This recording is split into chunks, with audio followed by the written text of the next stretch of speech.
दोस्तों, Indian renewable energy development agency limited यानी इरेडा की बात करें, स्टॉक के अंदर जबरदस्त गिरावट का माहौल बना हुआ है। यानी अब देख सकते हो कि बड़े फंड हाउस की जबरदस्त प्रॉफिट बुकिंग शुरू हो चुकी है। वैसे ये अभी फिलहाल राहत की खबर है कि 3 डिजिट में स्टॉक बना हुआ है। ये जैसे ही 2 डिजिट में आएगा तो फिर बड़ी पैनिक सेलिंग भी शुरू हो सकती है। तो क्या करना चाहिए आगे? क्या इस समय हमें भी प्रॉफिट बुक करके निकल जाना चाहिए? वैसे बहुत जबरदस्त तेजी बना चुका है स्टॉक। आगे का इसका लॉन्ग टर्म व्यू क्या है? तो पीएफसी और इरेडा को कंपेयर करेंगे, दोनों में से कौन सा स्टॉक अच्छा है जो आने वाले समय एक अच्छा रिटर्न हमें दे सकता है, और दोनों में से किस में संभावना पॉजिटिव है, जिसके बारे में हम जानने की कोशिश करेंगे कि कौन सा स्टॉक इस समय अगर आप इस समय खरीदें तो उसमें जल्दी से जल्द में अच्छा रिटर्न मिल सकता है 2024 के लिए। दोनों में से कौन सा अच्छा है उसको समझेंगे, साथ में इसके पॉजिटिव और निगेटिव पहलू को भी जानने की कोशिश करेंगे।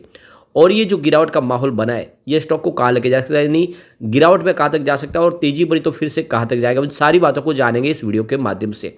लेकिन फ्रेंड, उससे पहले अगर आप पहली बार हमारे चैनल पे आए तो चैनल को सब्सक्राइब कर दीजिए, एक बेल आइकॉन दबा दीजिए ताकि जब भी नया वीडियो बने पहला नोटिफिकेशन आपको मिले। वीडियो पसंद आए तो लाइक से जरूर कीजिए। चलो फ्रेंड्स, वीडियो स्टार्ट करते हैं। मैं हूँ आपका दोस्त एस.बी. दवे और हमारे अपने चैनल ऑनलाइन कमाई में आपका बहुत बहुत स्वागत है। तो भी लगभग 11:30 के आसपास का टाइम है। बीएसई सेंसेक्स की बात करें तो 71,381 के स्तर पर है, जहाँ पे 274 पॉइंट की शानदार तेजी बनी हुई है, यानी 0.39% की तेजी है बीएसई सेंसेक्स में। तो बाजार काफ़ी अच्छा कर रहा है आज। बीएसई फाइनेंशियल सर्विस में भी तेजी काफ़ी अच्छी है, 10,342 के स्तर पे 0.30% की तेजी है। तो बीएसई फाइनेंशियल सेक्टर में भी संभावना पॉजिटिव बनी हुई है, लेकिन उसके बावजूद भी आज इरेडा के अंदर गिरावट का माहौल बन गया है और इसके पीछे वजह हैवी सेलिंग। यहाँ पे बड़े फंड हाउस ने अब बिकवाली शुरू की, जिन्होंने निचले लेवल से खरीदारी की थी। तो आप देख सकते हो कि स्टॉक की शुरुआत आज 103 पर हुई, निगेटिव शुरुआत हुई। क्लोजिंग फ्राइडे की 109 के आसपास थी। तो किसी बड़े फंड हाउस ने बाजार खुलते ही बड़ी बिकवाली की और इस वजह से प्राइस ही सीधा नीचे आ गई। वैसे इंट्राडे का हाई 105 का, लेकिन उस लेवल पे स्टॉक रह नहीं पाया और गिरावट का माहौल बनने लगा। तो इसने जो 101 का लो बनाया और इस समय स्टॉक बिल्कुल 101 पर ही ट्रेड कर रहा है, यानी अपने लो पे 7.60% की बड़ी गिरावट है। और इस समय जो सेंटीमेंट है वो निगेटिव बने हुए, हो सकता है कि इसमें और गिरावट बने। अब इसकी परफॉर्मेंस को देखें तो 18 दिसंबर को स्टॉक 110 के आसपास था, जहाँ पे 2.3% की तेजी बनी थी। बात करें 19 दिसंबर की तो स्टॉक 112 के आसपास आया, जहाँ पे 1.5% की तेजी बनी। यानी 2 दिन इसने पॉजिटिव माहौल बनाया। और 20 दिसंबर को जब बाजार में भारी जबरदस्त गिरावट हुई तो स्टॉक में भी काफ़ी बड़ी गिरावट हुई। स्टॉक 104 के आसपास आया, जहाँ पे 6.7% की गिरावट हुई। लेकिन 21 दिसंबर को स्टॉक फिर से रिकवर कर गया और 109 के आसपास आया, 4.7% की अच्छी खासी तेजी के साथ। अब 22 दिसंबर की बात करें, यहाँ पे कोई अपडाउन देखने को नहीं मिला, क्लोजिंग बिल्कुल फ्लैट थी 109 के आसपास। लेकिन आज काफ़ी बड़ी बिकवाली शुरू हो चुकी है। आज वॉल्यूम में भी जबरदस्त वृद्धि हुई है फिर से। आप देख सकते हो कि पिछले एक महीने पे इसका 18 करोड़ का वॉल्यूम था, 6 करोड़ की डिलीवरी उठाई गई थी। 1 वीक पहले 8 करोड़ का वॉल्यूम था, 2 करोड़ की डिलीवरी उठाई गई थी। और फ्राइडे को 3 करोड़ का वॉल्यूम था, 1 करोड़ की डिलीवरी उठाई गई। लेकिन आज सुबह सुबह 11 बजे के पहले ही 6 करोड़ का जबरदस्त वॉल्यूम हो चुका है। इसका मतलब यह है कि किसी बड़े फंड हाउस ने जबरदस्त बिकवाली शुरू कर दी है इस लेवल पे। और वॉल्यूम के मामले में पूरे बाजार में नंबर 3 पे है Indian renewable energy development agency. और आप देख सकते हो यह एक तरह से वीक सिग्नल की तरफ इशारा कर रहा है। अब यहाँ पे इरेडा और पीएफसी दोनों में से 2024 के लिए कौन सा स्टॉक बेटर है, जिसमें हम खरीदारी करें तो आने वाले समय हमें अच्छा रिटर्न मिल सकता है। तो जो सबसे बड़ा प्लस पॉइंट है इस समय पावर फाइनेंस कंपनियों के लिए कि बीजेपी ने तीनों राज्य में जबरदस्त लीड ली है। और जो जीत है वो ये इशारा करिए कि आने वाले समय में जो लोकसभा का इलेक्शन है वो भी एक तरह से बीजेपी की तरफ जाता हुआ दिखाई दे रहा है।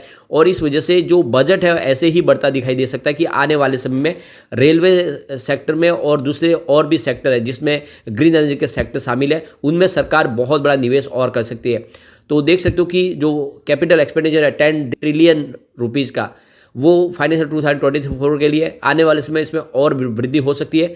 तो देख सकते हो कि सरकार ने करीब 974 बिलियन रुपीस का अप्रूवल दिया है। और इसमें आप देखें तो करीब अलग अलग जो स्टेट है उनको 590 बिलियन रुपीस का निवेश मिल रहा है जो एलिजिबल है। तो कुल मिला के सरकार जिस तरह से फोकस दे रही है समय इंफ्रा के ऊपर, ग्रीन एनर्जी सेक्टर के ऊपर, उसका पॉजिटिव इफेक्ट इन शेयरों के ऊपर देखने को मिलेगा आने वाले समय में। लास्ट 9 ईयर में देखें तो जो एक्सपेंडिचर है कैपेक्स में बजट में जो बढ़ोतरी की है वो CAGR के हिसाब से 18% की वृद्धि दिखा रहा है। सरकार 2070 तक पूरी तरह से नेट जीरो कार्बन पॉलिसी पे जाने वाले हैं, यानी जितने भी प्रोजेक्ट होंगे वो सारे ग्रीन एनर्जी के माध्यम से चलेंगे। हमारी ऊर्जा की जरूरत भी ग्रीन एनर्जी के माध्यम से पूरी होगी। ऐसे में पावर सेक्टर के लिए बड़ा रोल दिखाई दे रहा है और आने वाले समय पावर सेक्टर की जो फाइनेंस प्रोवाइड करने वाली जो कंपनी है, चाहे पीएफसी हो या इरेडा हो, उनको भी बहुत सारा बेनिफिट मिल सकता है। सरकार पावर सेक्टर के लिए बहुत सारी नई स्कीम लॉन्च कर चुके हैं, जिसमें प्रधानमंत्री किसान ऊर्जा सुरक्षा, इवन इसके अलावा देखें तो दूसरे और भी पीएम कुसुम योजना, इस तरह से जो बहुत सारी योजनाएं लाई जा रही है। ईवी के लिए सरकार बहुत सारा फोकस कर रही है, ईवी मार्केट बढ़ रहा है। और दूसरी तरफ विंड एनर्जी में देखें तो सरकार बहुत सारा निवेश कर रही है विंड एनर्जी के लिए। इस समय जो पिछली जो रिजर्व प्रक्रिया थी उसको बदल दिया गया, जिससे विंड एनर्जी सेक्टर में जो गिरावट आई थी अब उसमें फिर से वृद्धि की संभावना बन रही है। आने वाले समय सरकार सोलर एनर्जी, ग्रीन एनर्जी और ग्रीन हाइड्रोजन मिशन के लिए बहुत सारा खर्च करने जा रही है और ये सारा का जो खर्च होगा वो इन पावर फाइनेंस कंपनियों के माध्यम से होगा और इसीलिए कंपनियां आने वाले समय अच्छा कमाल कर सकती है।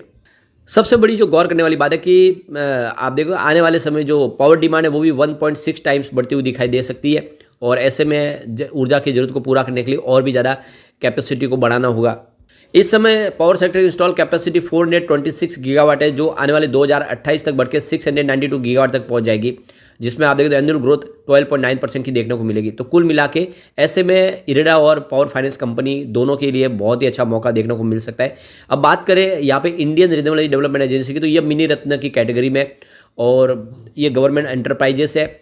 ग्रीन एनर्जी को प्रमोट करने के लिए इस कंपनी की शुरुआत की गई थी 1987 में और एक एनबीएफसी है और इसका जो प्योरली जो फाइनेंस है वो सारा ग्रीन एनर्जी के सेक्टर के लिए ही होता है। अब पीएफसी की बात करें पावर फाइनेंस कंपनी की, तो यह 1986 में इस कंपनी की शुरुआत की गई थी और ये महारत्न की कैटेगरी में आती है। ये इसकी जो कैटेगरी है ऊपर ये भी एनबीएफसी है, लेकिन वो नवरत्न है, ये महारत्न है। ये आपको इसमें दोनों में फ़र्क आपको दिखाई देगा। और इसके लिए अगर आप देखें तो ये जो लोन प्रोवाइड करती है, जिसमें अलग अलग, जिसमें आप देखें तो पावर सेक्टर के लिए, पावर जनरेशन के लिए, ट्रांसमिशन के लिए, डिस्ट्रीब्यूशन के लिए फाइनेंस प्रोवाइड करती है। इसके अलावा कंपनी लॉजिस्टिक डिपार्टमेंट के लिए भी फाइनेंस प्रोवाइड करती है, इंफ्रास्ट्रक्चर के लिए, इसके अलावा ई व्हीकल के लिए, चार्जिंग इंफ्रास्ट्रक्चर के लिए, रोड, पोर्ट्स और मेट्रो रेल, स्मार्ट सिटीज़ के लिए भी फाइनेंस प्रोवाइड करती है। यानी उसका जो बिजनेस का दायरा काफ़ी बड़ा है इरेडा के मुकाबले। अब यहाँ पे मार्केट कैप की भी बात करें तो इरेडा का मार्केट कैप 292 करोड़ के आसपास, जबकि पीएफसी का मार्केट कैप 1245 करोड़ का है। तो ये आप क्लियरली समझ सकते हो कि जो बिजनेस मॉडल है पीएफसी का बड़ा है। लोन बुक इसकी 0.47 ट्रिलियन रुपीज़ की है, जबकि उसकी 9.24 ट्रिलियन रुपीज़ के आसपास है। तो उसकी लोन बुक भी बड़ी है। और इस समय अगर रिन्यूएबल एनर्जी का अगर योगदान देखें तो इसमें 61% जो है वो रिन्यूएबल एनर्जी का योगदान इरेडा का है, जबकि 11% का हिस्सा ही पीएफसी के पास है। तो इस मामले में देखें तो जैसे ग्रीन एनर्जी को सरकार प्रमोट करी, उसका सीधा फायदा इरेडा को ज़्यादा मिलने की संभावना बनेगी आगे जाके। तो यहाँ पे अभी फिलहाल पीएफसी के मुकाबले इरेडा एक छोटी कंपनी है ज़रूर है, लेकिन इसका जो बिजनेस मॉडल है वो काफ़ी यूनिक है, क्योंकि ये ग्रीन एनर्जी सेक्टर को ही पूरा लोन प्रोवाइड करती है और ये सरकार आने वाले समय इसके ऊपर फोकस करिए तो उसका फायदा आने वाले समय हो सकता है। डेफिनेटली अगर आप देखें तो इसका भी आने वाले समय प्रदर्शन अच्छा देखने को मिलेगा और इसमें अगर आप लॉन्ग टर्म इन्वेस्टर तो बेहतर आपको रिटर्न देखने को मिल सकता है अगर आप इरेडा में निवेश कर लेते तो।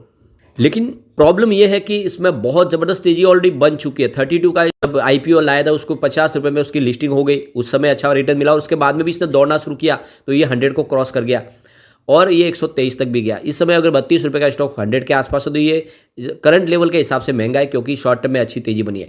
लॉन्ग टर्म के लिए तो देखें तो इसमें और भी तेजी बन सकती है, लेकिन शॉर्ट टर्म में एक बार प्रॉफिट बुकिंग की सलाह बन रही है यहाँ पे बिल्कुल, क्योंकि इसमें गिरावट का माहौल दिख रहा है। वैसे कम्युनिटी सेंटीमेंट स्टॉक के साथ बना हुआ 90% बाय की कॉल है, 10% होल्ड की कॉल है।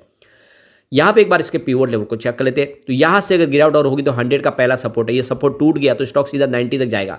अब 90 पे भी नहीं रुका स्टॉक तो आप समझ सकते हो इसमें 82 तक जाने की संभावना है, यानी गिरावट में 82 तक जा सकता है। पॉजिटिव माहौल बना तो 117 का फर्स्ट रेजिस्टेंस है, फिर से इसको पार किया तो 126 तक स्टॉक जा सकता है और एक बार 126 को पार किया तो 135 तक भी जाने की संभावना है। तो 135 तक जाने की संभावना पॉजिटिव माहौल है, लेकिन गिरावट का माहौल बना तो 82 तक जा सकता है। ऐसे में जो इन्वेस्टर, जो लॉन्ग टर्म इन्वेस्टर, उनको तो डरने की बात नहीं, आप बने रहे, या आने वाले समय में इस लेवल से भी बहुत अच्छी तेजी बना सकता है। लेकिन अगर आप शॉर्ट टर्म इन्वेस्टर है तो कम से कम आधे अपने शेयर बेचे, पूरे न बेचे तो, लेकिन इस समय प्रॉफिट बुक थोड़ा करे क्योंकि दबाव देखने को मिल रहा है, परंतु विजन बहुत बड़ा है, आने वाले समय आपको मालामाल करेगा। लेकिन फ्रेंड, कोई भी इन्वेस्टमेंट करने से पहले अपने फाइनेंशियल एडवाइजर के बारे में ले ले या अपना खुद का रिसर्च करें, क्योंकि मैंने वीडियो आपके एजुकेशनल पर्पज के लिए ही बनाया। वीडियो पसंद आए तो लाइक से जरूर कीजिए और चैनल को सब्सक्राइब कर दीजिए। Thank you friend.